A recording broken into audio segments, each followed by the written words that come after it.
All right. Hey, Reverend Bruce Kuiper here, Grace Legacy Builders. What we'll be doing in 2024 is the gender specific Bible. I'm going to give you biographies of men and women that point to not only what God called them to do, but how that is specific to men or specific to women. So today, we're going to look at Nehemiah. What a visionary he was. It begins with God's promises when he chooses the nation of Israel to reveal himself and his glory. See, every story in the Bible, every biography is just the way God works in human people for his own glory, so that his people are blessed and they prosper and they flourish, and then how we find our greatest joy in doing God's will, God's way. And Nehemiah. Okay, so Nehemiah knows that God had promised that Jerusalem is a special place. So when he hears that Jerusalem's walls are broken down, he weeps and he goes into fasting and prayer for many days. He repents not only of his sins, but of the sins of others. And then a great revival breaks out. Well, so many people want the benefits of revival. They don't want to go through the process. Nehemiah is a great example of one who goes through the process. So as a man of God, God's man, he then makes a plan. Chapter 2, the king says to him, "Why are you sad?" Now listen, listen, listen.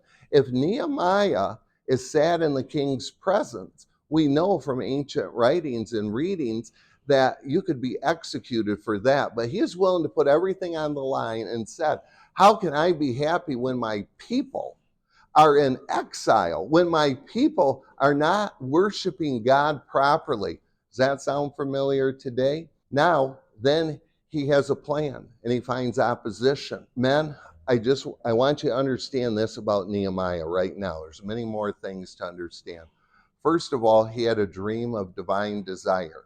A dream of divine desire is that place where God's grieving heart, God did not want his people to be exiled from his holy city and from worshiping him in the temple. The people's deep need. God's people were floundering, not flourishing, because they were separated without their identity of being whose they were, God's people. So he takes his gift mix, which he's not a priest, he's not a prophet, he's not a king, but a dream of divine desire, takes that gift mix and he teams up. So it's the dream, the team, the scheme, and it began with a scream of God's grieving heart. And he teams up with Ezra. Now he's very methodical in going about his business to rebuild the wall. And he places every man in front of their homes to rebuild the wall. Guys, listen, God is not inconsistent. He begins with a family. He ends with the family triumphant, the Church of Jesus Christ in the end. But God works through families. And each man was motivated so that after they built the wall, they could sleep good at night with a trowel in one hand and a spear in the other, that they would protect their own home, their own family, their own wives, their own children. Men, what's your vision for rebuilding the wall like Nehemiah did? Do you have that vision to lead your family, to be the man God has called you to be?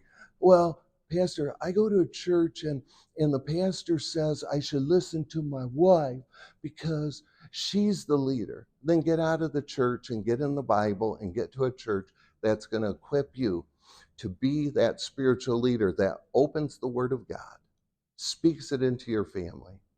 You pray with them for your family, and then you lead them.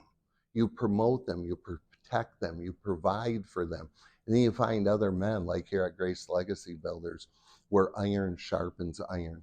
Men, are you gender specific or gender neutral? You can't be both.